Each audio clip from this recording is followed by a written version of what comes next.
We are with the budget section before we go into executive session. So, manager. Thank you, Mr. Mayor. All right, well, this is very exciting and fun, budget. Shannon I loves love the it. budget, yeah.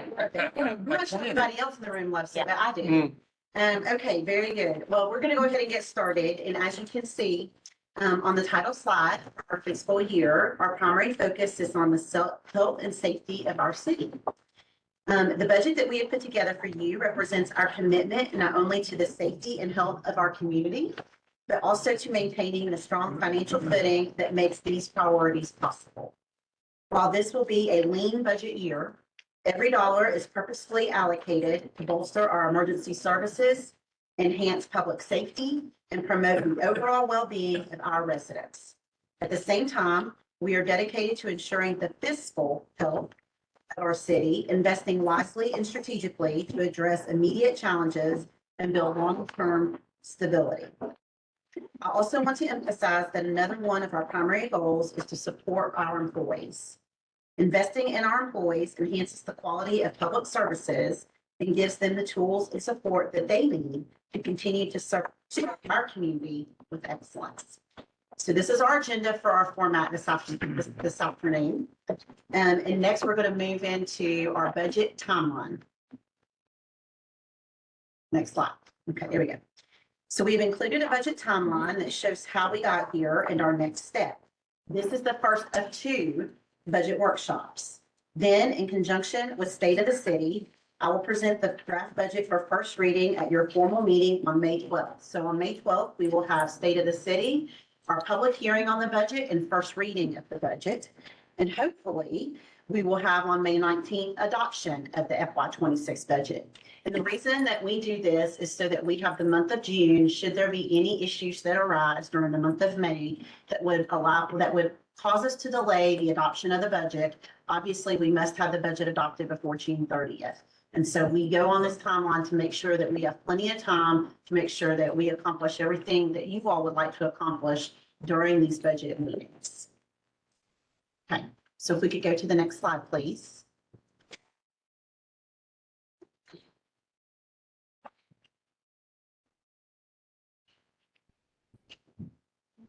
There we go. So we're going to focus now on city council priorities and your city council priorities in action.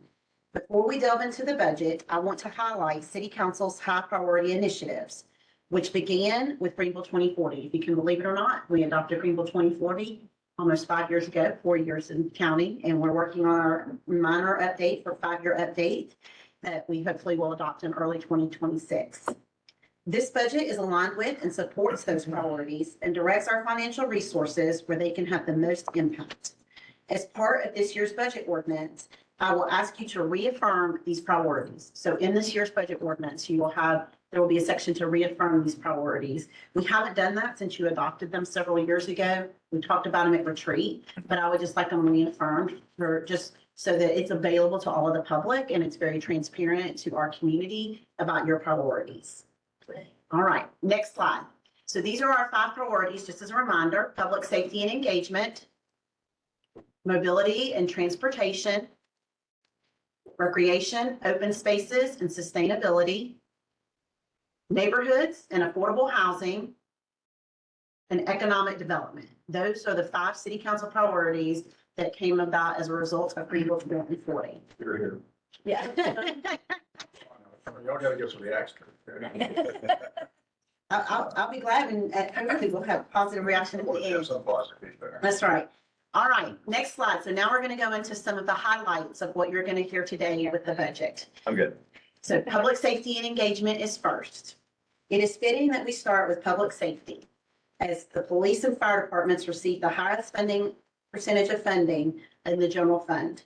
Police represents 27%, fire 15%, public works 12%, and parks, recreation, and tourism 9%. It's important that we take every opportunity to highlight the safety of our community. While Greenville has grown in both population and land, crime has not. And I know every now and then we hear anecdotal, top things about crime. The fact of the matter is the data is what the data is. The data is factual, and the data shows that our crime is at the lowest it's been in 10 years. So we have added more than 2 square miles to our city, but we still have the lowest crime rate we've had in 10 years. That is something worth celebrating, not something that I think we celebrate enough, but something that should be worth celebrating. Last year, property crimes were down in every category, and the police department's clearance rates are nearly double the national average. 72% for violent crimes, 27% for property crimes. As our city continues to grow, it is important that we have the staffing we need to help ensure the safety of our roadways and our neighborhoods. So you will see that we are proposing to add 4 officers, 2 traffic officers, 1 warrant officer, and another member to our neighborhood engagement team. We are also additionally, competitive pay is fundamental to attracting qualified candidates and retaining experienced officers. We will be implementing a night shift differential and increasing hourly pay proposed for officers in the budget. What's the night shift? That is for permanent night shift. So if they work permanent night shift, they would get an additional hourly percentage. We also want to equip our officers with body cameras for safety and accountability. So we have a large amount of dollars that goes to body cameras. And we also want to upgrade their protective equipment with new patrol shields. So those are some of the highlights of our police department budget. Next slide. Staffing is also a need in our fire department. And we have allocated funds to restore positions that were cut during COVID. The former city manager cut positions during COVID, and we are adding those back in to bring our fire department back to staffing needs. We are also adding a recruit training officer who will help ensure recruits' safety and readiness and help establish the culture and expectations of the department. Clear, reliable communication is the backbone and lifeline for any emergency response. Something that we saw firsthand during Hurricane Helene and something I witnessed personally over the last few weeks at Table Rock, the fires at Table Rock. The radio upgrades will help improve coordination, enhance safety, and ensure seamless communication in critical moments when seconds count. Also, the design for the new fire station is complete, and we are currently finalizing the plans for construction, which will be on your agenda later this evening. One thing I'd like to mention that isn't on the slides is that we currently have an RFP issued for a new downtown ambassador program. The selected contractor will provide a team of ambassadors responsible for hospitality services, wayfinding assistance, homeless liaison resources, park safety, and maintenance services to ensure a welcoming and vibrant environment.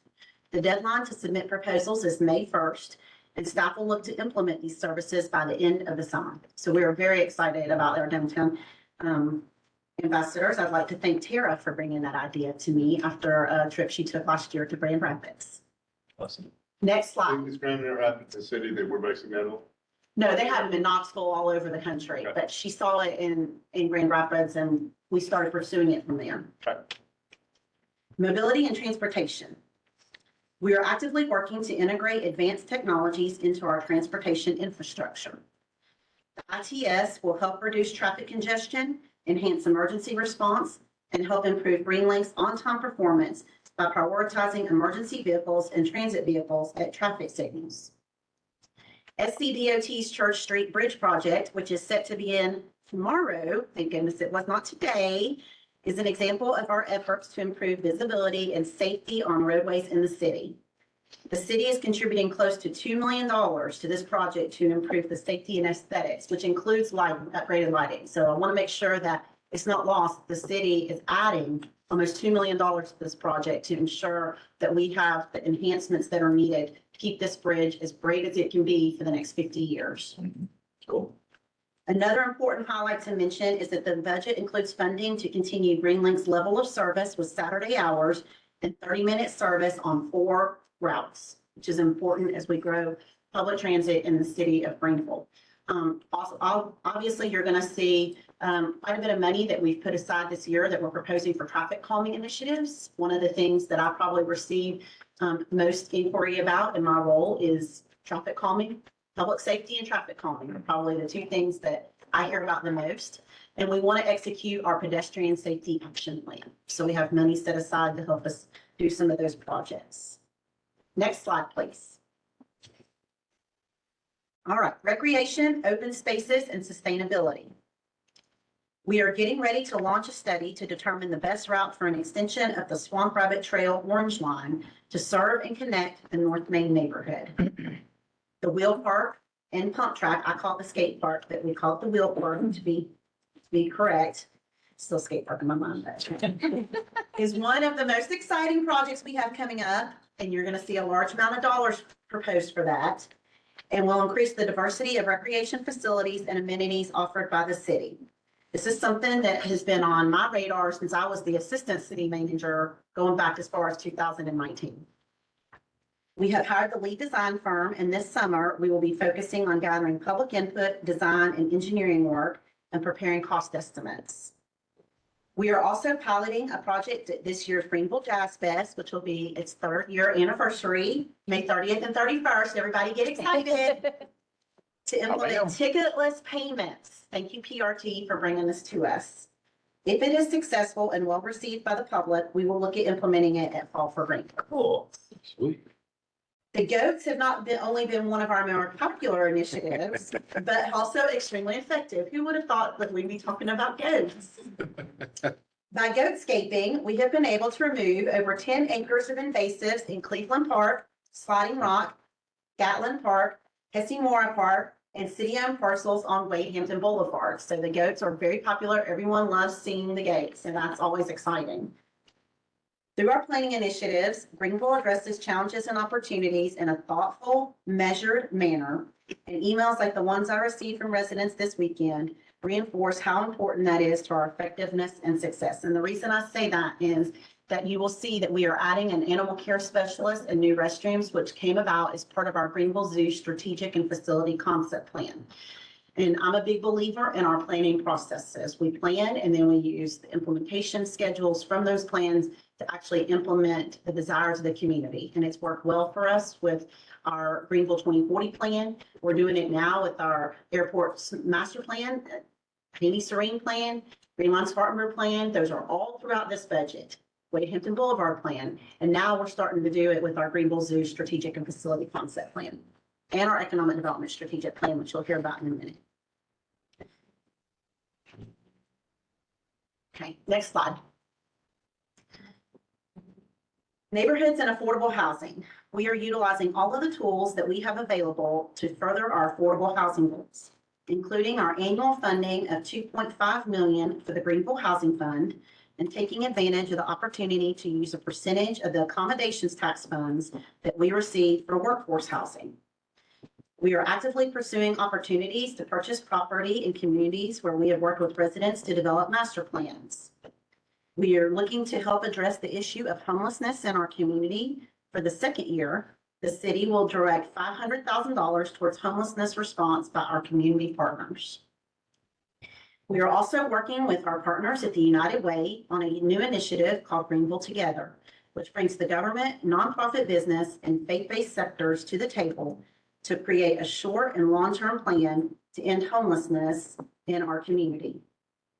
Additionally, the Downtown Ambassador Program I mentioned earlier will include a homeless outreach component to help connect those experiencing homelessness with local service providers and resources.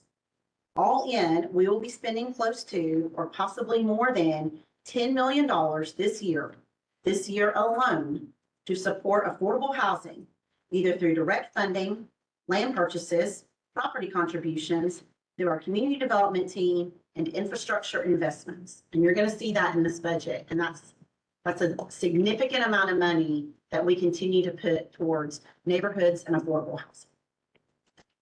Next slide, please. Economic development.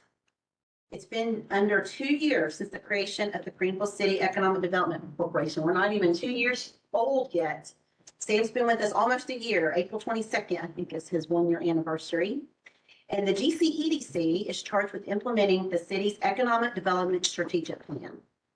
We are allocating additional funding to increase their staffing level, which will allow them to focus on commercial corridors, retail, and real estate. GCEDC is also committed to advancing small businesses, which helps diversify Greenville's economy and foster prosperity. As part of that effort, a new grant program designed to support small businesses will provide city dollars to match federal funds that our Community Development Division receives from HUD. And so we're pivoting with that, whereas we've always focused on housing in the past. We're now going to see and pivot a little bit and focus a little bit of those funds this year to see how we can support small business. And if we're successful with that pilot project, we'd look to increase that in the future. We are also setting aside funding that will allow us the flexibility to respond to future opportunities for high impact projects. One thing that we've learned with economic development is that we have to be ready to respond quickly, and we have to be very flexible when opportunities come to us. We never know when those opportunities might land on our doorstep. And so we want to make sure that we have the funding available to be able to respond as those opportunities come available. Next slide. As a reminder, Greenville is the only South Carolina entity to receive a AAA bond rating from the 3 major rating agencies. Greenville remains financially sound and well-positioned for the future. I think that the reason that I enjoy doing budgeting is that I have a great base to start with. And I don't have to worry about what's happening with our money and how we're managing that money. Patricia and her team, in conjunction with my office, work really hard to be able to maintain our financial stability. And I think that that allows us to be able to do some of the things that we do. And we could not do it without that financial stability. Next slide. Okay, so we're going to go into the different funds. I'm going to go over a couple of the highlights, and then for the specific numbers, I'm going to let Patricia kind of. Shannon talks about all the fun Yeah. stuff. It's not dollars. That's why she likes it so much. That's right. So we're going to go through those. I would ask you to hold any of your questions until the end so that we can get through all of the fund discussions, because this is just our first workshop. Remember, we have another workshop in 2 weeks. So if we want to go to the next slide, please. All right, the important things that people care about. Millage rate remains unchanged at 81.4 mils. We have not increased millage as long as I've been here as the city manager, and we'll continue to do that this year. Business license tax rates remain flat. No changes to business license taxes are thought of in this budget or planned for in this budget. I am preparing to provide a merit and cost of living adjustment to all of our staff, and it will be in the same amount that they have received for the past 2 years. The planned general fund debt issuance, where we're looking to award or fund and our new Stone Avenue Fire Station replacement, which is very exciting, something that we've been working on for about 3 years now, Chief. Yes. And we're looking to utilize our available funds, some of our interest earnings and redistribution of residual project balances. We are really trying to get to where we're right sizing your budget, and we came really close this year. And you'll see that when Patricia goes into everything. We are proposing the lowest use of fund balance in recent years. In 2023, your proposed use of fund balance was $9.9 million. Last year, we got that down to $5.3 million, and this year we're right at $4 million. And so we are going to continue to every year strive to get to where we have no use of fund balance in the budget. And so that is one of my financial goals for our organization. All right. With that, I'm going to turn it over to Patricia, and then I will come back at the end and we'll wrap it all up. So, Patricia? Sure. So we anticipate closing FY25 with a general fund balance of approximately $36.6 million. This includes a modest surplus that was generated through conservative revenue forecasting and disciplined expenditure controls.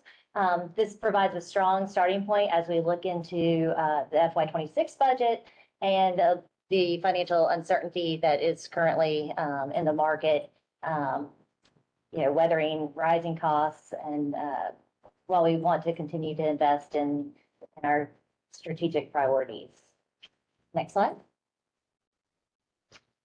For FY26, we're anticipating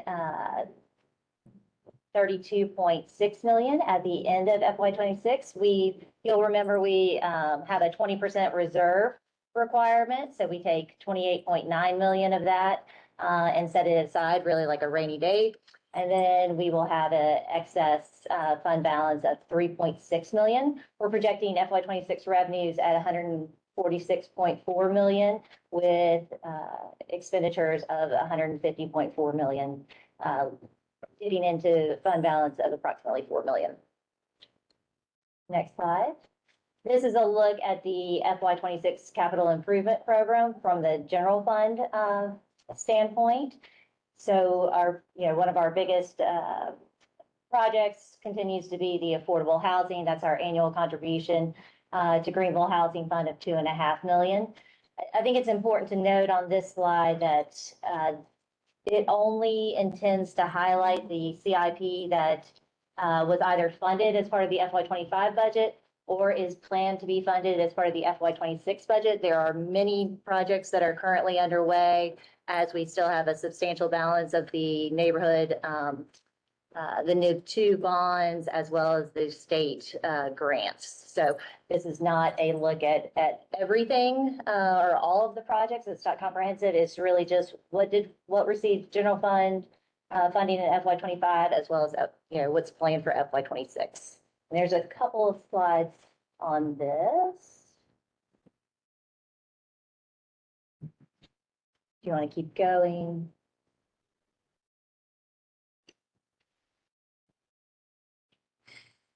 This is all. Go back one slide, please. It includes, the acquisition of some property, like just as Shannon mentioned, to fulfill our master planning objectives. So You'll notice there's a lot of bridge projects on here too, and these are bridges that were damaged during Helene that need to be fixed and completed. So some of these are not optional projects. And we are hoping to receive FEMA reimbursement for them, but they're not guaranteed. So just to be conservative, we're including them in the FY26 capital plan. Overall, as Shannon mentioned earlier, we are looking to reduce the, our reliance upon fund balance usage. So in this, as part of the FY26, we are allocating 4.2 million of capital of interest that we received throughout the year, as well as 3.2 million from the capital project reserve. So over 70% of our general fund capital budget is being funded outside of the general fund. So with earnings or reallocating project balances. From a tourism fund perspective, the hospitality tax fund, we anticipate ending FY26 with approximately 2.7 million. We anticipate revenues to be 18.4 and projected expenses of 20.3 million. That is a usage of 1.9 million for the hospitality tax fund. 11.2 million of that is transferred to the general fund to support the services that are really executed. They're hospitality services that are executed through the general fund, as well as 2.3 million in debt. We have the Greenville Convention Center subsidy of 700,000. We also support the zoo as well as the Conistea Nature Preserve. And then from a CIP perspective, you'll see lots of trails. So we have the Airport Loop Trail. We have the Church Street Bridge aesthetics, which Shannon alluded to. We have $1 million in there for greenways and trails. We have the pump track and skate park, because apparently I think of it like that too. Or the wheel park. So a total in FY26 of 5.5 million in capital projects for hospitality. From a local accommodations perspective, we're anticipating 7.6 million in revenues, 7.4 million in expenses, leaving nearly 200,000 in operating surplus, which would result in 3.9 million for the local accommodations tax fund. So there's some statutory transfers that you'll see, like the Visit Greenville, 1.8 million. We have the Arena District Debt Service of another $1 million. There's a small or less than $500,000 general fund transfer. There's also an arena subsidy that is paid annually, approximately 200,000. And we have included Jazz Fest in here for 200,000 if for some reason it's not approved through the state accommodations tax awards. So we did apply this year for Jazz Fest to be funded. The state accommodation tax awards have not been approved yet, so it's a placeholder at this point. Local accommodations tax CIP, art in public places, as well as the floor field maintenance, the Greenville Convention Center, River Place Fountain, so is going to be reconstructed. That amount will be transferred to the parking fund, and the actual project will live in the parking fund, but the funding source is coming from local accommodations. And then, of course, the workforce housing, the maximum allowable percentage. This is the state ATAX calendar for FY26.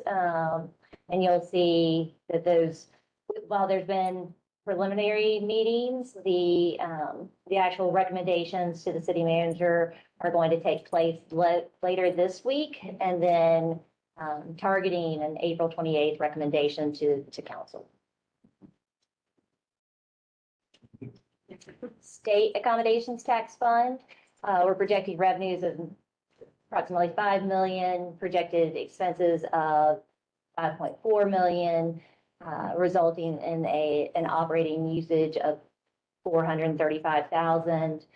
We anticipate ending the FY26 with around 600,000 roughly in the state accommodations tax fund. There is these numbers include roughly 3 million of applications to be awarded, as well as the Visit Greenville statutory payment for their tourism related activities, the workforce housing at the 15% limit, a small general fund transfer, and then of course the city council contingency for off-cycle state accommodation tax awards. The only state accommodations tax award that's anticipated from a CIP perspective is for the workforce housing. Our enterprise funds. The parking fund, we anticipate ending FY26 at 3.9 million. I'm going to go through these pretty quick. I hear the silence. All right, stormwater, we anticipate, a projected ending balance of 3.3 million. A slight dip into operating use. The wastewater fund, projected ending balance of 1.7 million. The zoo fund, projected FY26 ending fund balance of 1.5 million. Prior to the 20% reserve. And then we have the special revenue funds, which is solid waste.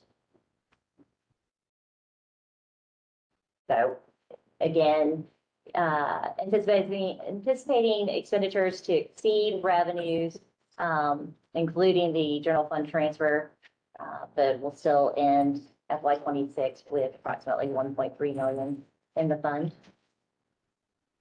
And then there's a multitude of additional funds that are not featured as part of the budget, just because they don't have the type of activity of the volume, but wanted to make you aware of them. And then I'd love to hear some feedback on what you guys would like to see for the next workshop. There's changes and Thank you, Patricia. The opportunity to read it ahead Yes. of the meetings would be good. We'll make sure that, but this is how we always present. So, I'd like to first just thank, our OMB team for all of their hard work. And thank Patricia Dennis, Christina Junker, Tammy Steele, and Laura Merrifield, who are all right here. Thank y'all very much. And I would also like to thank members of my team, including Brandon, Tara, and Leslie, who all did a lot of work to get us here today. And they go unrecognized many times. So thank y'all very much for everything that y'all do. So with that, this is our first budget presentation. This is our normal process for how we do it. You've seen your first look tonight at what the budget themes are going to be. And now we're ready to take any questions or feedback for the next 10 minutes before we move into executive session. How would you like for us to react to this? You can tell us now, or you can send me notes between now and the next budget workshop, whatever. For me, that would be Yes, best. sure, absolutely. Thank you. Yeah, I'm chew on this and I know we're meeting coming up, so we can, Thank you very much. talk about that. I just want to know, that we have, first of all, it's great from you guys' perspective to have a council that has clarity of mission and purpose that we're trying to accomplish. So that actually, you started out with that idea of the 2040 plan, but how good it is to have that. Yes. The budgeting process a lot. I've seen the other, except the other way it could work. The other thing that's obviously obvious in this, you've done a good job of understanding that we have a lot of projects that are in process. We have a lot of things we haven't spent the money last year. It's going through the pipeline. That's important to keep in mind, especially with our NIB and neighborhood projects. I mean, so many of them Yes. are still out there, works in progress. So I think our biggest issue sometimes is the implementation and getting those projects on, checking the list, if you will, on the sidewalks and all the other projects in the city. Yes, we have a lot of projects that are underway. I think engineering's managing about 80+ projects right now. And that's not an exaggeration, that's a true. No, I it's think, not. I think just Nick alone has about 80, 84 or so that he's managing. But we have a lot of projects that we're managing related to the NIB and sidewalk implementation.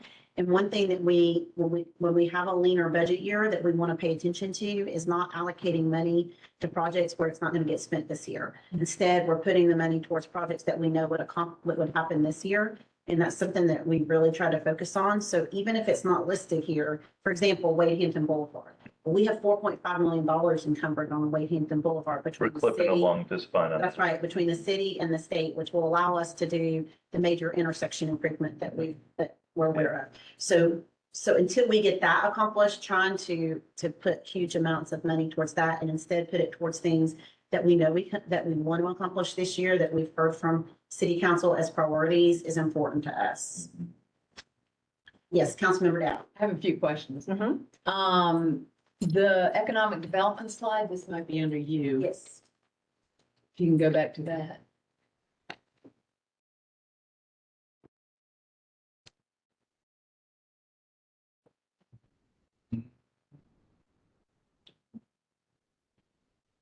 All right, keep going. Next slide. Next slide. There was something on economic development. You passed All right. Well, it's where the micro grant. is. Yeah. Right there. There. Right there. Second Slide bullet. Go one slide before that, please. Okay, all right, then go to the micro. All right, so these micro grants. First of all, do we have an idea of how much? And if they're matching CD funds, are they specifically tied to minority and women-owned businesses? Yes, they are. Okay, And the micro grants are to start help with small businesses. It's a pilot project that Sam and community development are working on. And but it would have to, if it's matching CD funds, it has to be minority. Does it mean? no, It I don't doesn't, think it that could be has to any be. small business. I think it could be any small With business. community development funds? I think what's gonna end up happening because of that is so the piece that we're matching, there's gonna be a certain piece that is, of course, for minority and small businesses. Those will be more the community development side. I know Sam has, when Sam and Monique met, maybe they had differing opinions on where the money would go. And so I do see Sam's grant opportunities potentially going to slightly larger or more established, Sure. of course. So it's more of clarification during the process. Right now, community development will bring $70,000 in what we're approximating of A5 CDG money, and which we will match 1-for-1. And that will be micro grants, really targeting exactly what you were talking about, Counselor Dow, about money we can't even call it out as minority. But I've made it clear from the guiding principle, more than 51% want that will be minority owned businesses. But they will be in smaller amounts. You may remember from the council work session, or no, actually it was a board meeting at GCDC where we discussed a minority owned woman business that is more advanced at this point in time and needs more monetary support based on a very well-founded business plan. She's leasing space downtown, et cetera. So separately from that, the GCEDC is looking to use some of our CIP funds to have an additional 50,000 per year that could be for grants that are more advanced projects, but they're both targeting projects that would be in between Falls Village launch type grants and companies that are not ready for the Chamber Minority Accelerator. So we're really trying to focus on a gap. Okay, all right. Well, obviously some more details to follow on that. The capital project reserve account, Mhm. what is it at currently? And how much do we expect to deploy in FY 26? So it is currently north of 12 million, and we expect to deploy 3.2 million. This is where any excess or surplus of the general fund goes at the 80% level. So, after we meet our 20% reserve target, then 80% goes to the capital project reserve. But we've been deploying from it regularly since it started being created, have we not? Or have we just been sitting? We, We created it in 2022-ish. right, primarily sitting on it.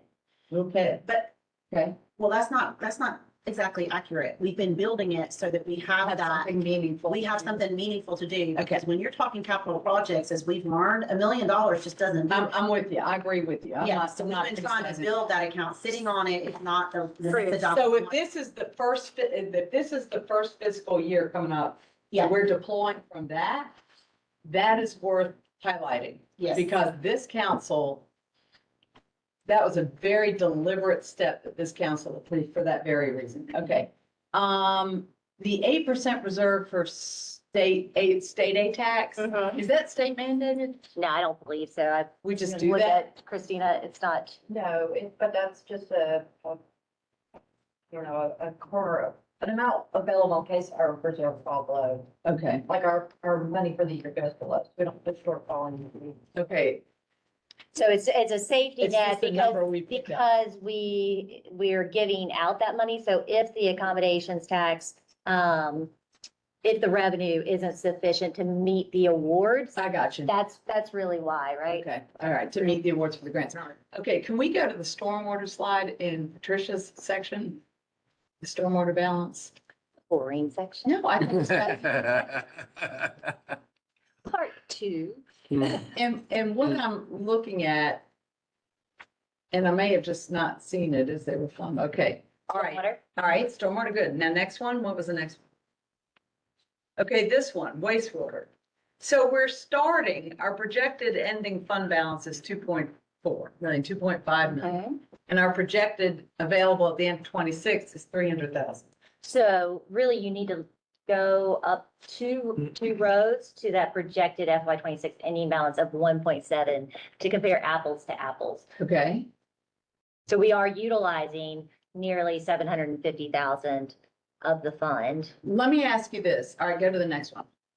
Of these special purpose funds, so Of the enterprise funds. enterprise funds, are we comfortable, are we consistent in the amount we're leaving on fund balances, or of any of these, is there a substantial usage of fund balance that we're having to do this year? Is that clear enough? It is, well, Dorothy, I think you can tell that we're not consistent with the usage, right? In other words, when we're sitting here this time next year on Zoo Fund, for example, instead of seeing 1.3 at the top of the row, we're gonna see 300? No, you're gonna see We're gonna 1 see 1.4. Yep. Okay. How's the 20% in theory is getting Yep. used? Okay. Now, if there's a different presentation, like if you don't like seeing if, No, I like seeing that 20%. okay, But okay, just making it's sure. just trying to see consistency Sure. across the years. Yeah, no, I understand. It's year over year to me, this something to zero. We can provide that to you. Yeah. All right, thank you, Councilmember Dow. Councilmember Brazington. Good. Before we move on, just sort of trying to respond to Patricia's question, you want to give us paint a picture of what workshop 2 is going to look like? I mean, it's implied that it'll be centered around council's feedback, but That's right. We'll get more into the dollars and amounts of the different projects and really delve into the projects.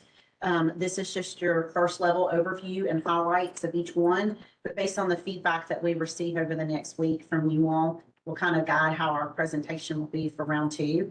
But that's where we get into really some of the specifics of the projects that were identified for funding this year. okay, 45, 60 minutes, granular Yeah. detail, step by step. And the listing of the allocation for the general fund departments as well. Was there ever an overall CIP fund number on one of these slides? I'm not sure if it's on this slide. We can put it in General the next funds? presentation. Yeah. All of them? Not CIP, the whole bunch of lines? No. Oh, all You don't CIP. have that. Not on this slide, Not on or not in these. this presentation, but we can add it to the next presentation. I'd underscore what was said earlier. If we get workshop 2 slides in advance, we'll certainly do it transparently as we always do with the public, but efficiently. I think it'll help council. Okay. That would be good. We always like to see it. Sure, we'll make sure you get a list of all the CIP projects. A potentially small thing, but the very beginning slide with our tagline, the state can help this city.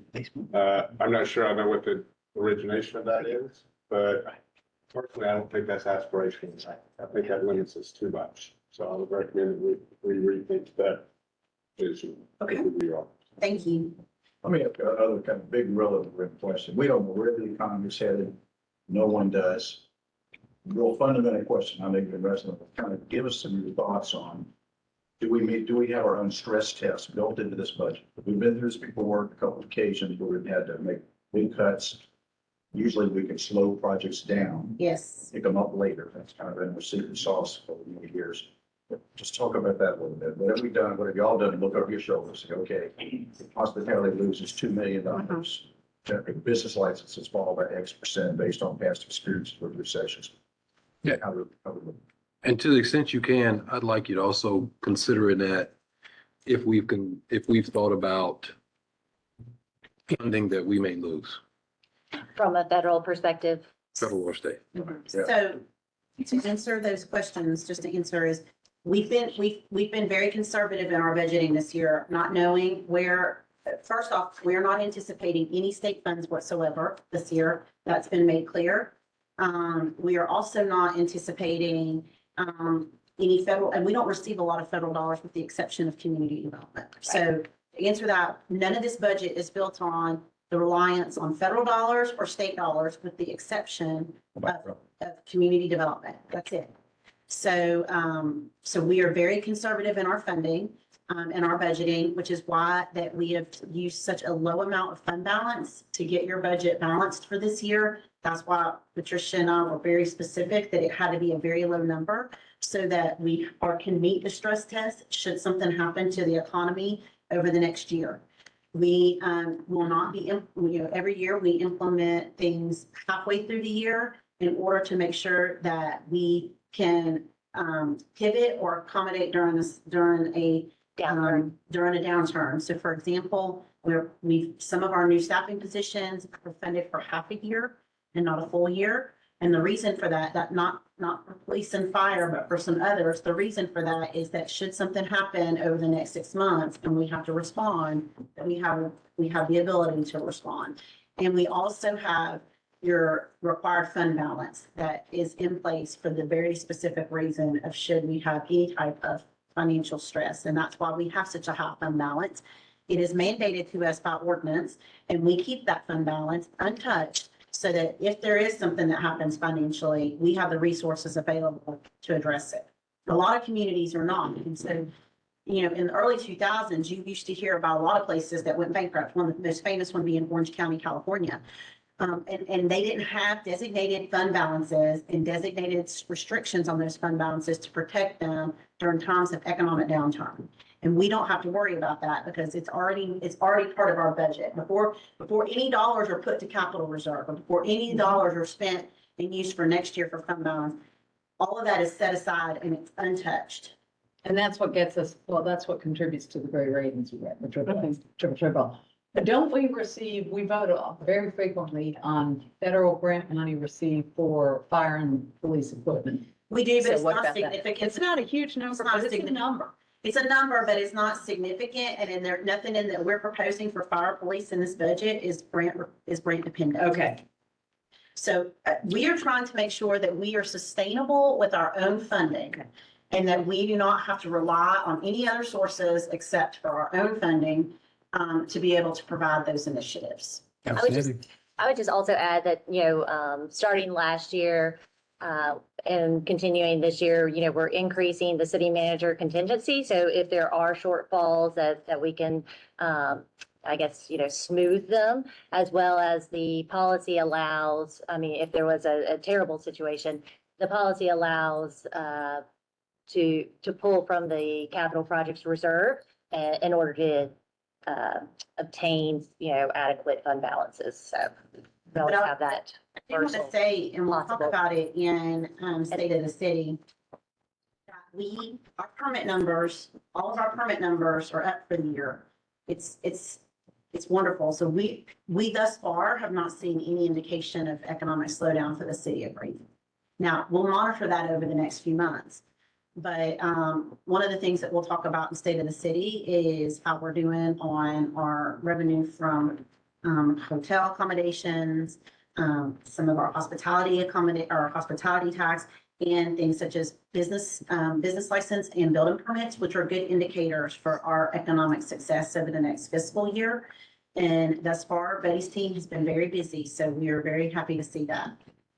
I just want to make sure I understood, and I think this is what we know to be true at this point, that, for example, past year we received state money, which we've deployed for things like Augusta Road undergrounding, Pendleton Bardry intersection improvements. Those allocations have been nixed. We've got that, but they are not doing it again. No money from the state. According to, We're not anticipating it. we're It's not anticipating it. Yes. That's what I Right, heard. that's what my understanding is. Well, it's been reported in the Post and Courier that way. It's So been reported to me by representatives in the states. that's right. But It's true. it came directly to us from the chief of staff for House Ways and Means let us know on Friday that there will be no state dollars for any local governments this year or nonprofits as reported last week. That's very disappointing. But we did put those dollars to use some infrastructure, things that will generate over time more general fund revenue for us. Right. And these are lasting impact projects. They weren't just one-time operational expenses. So we will see it done.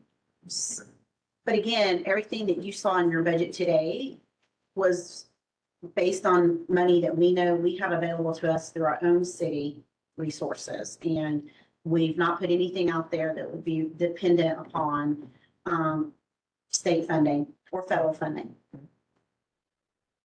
Cool. Thank you all. Thank y'all very Thank you. much. Thank you. Okay, Mr. Mayor, we're ready to move into executive session. Okay, we have a motion second first. So moved. Second. Motion is- Okay. Thank you. Y'all have several items to discuss this afternoon under SC Code 34A1 and 2. Prospective contract for the lease of Falls Cottage, Boards and Commission Spring Cycle Compass.